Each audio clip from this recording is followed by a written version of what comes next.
কি হচ্ছে রান্না বান্না আজকে? এই রান্না করলাম বাটা মাছ।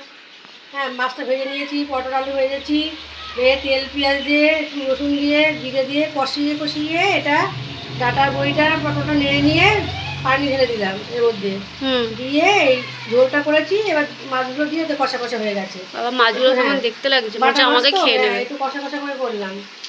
এইগুলো কোনো আসলে হালকা মশলা।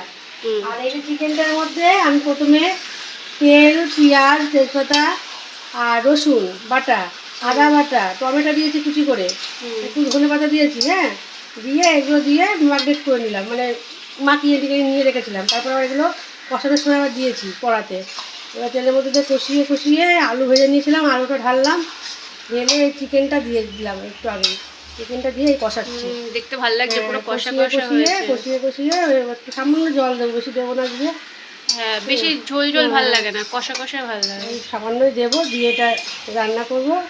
আর একটুখানি মটর হবে অল্প করে, ওরা তোর জন্য স্পেশাল, তুই বলছিস বলে এটা এখনো রান্না হয়নি, হবে। আচ্ছা, তাহলে এই যে মাছ আর এই যে আজকে চিকেন।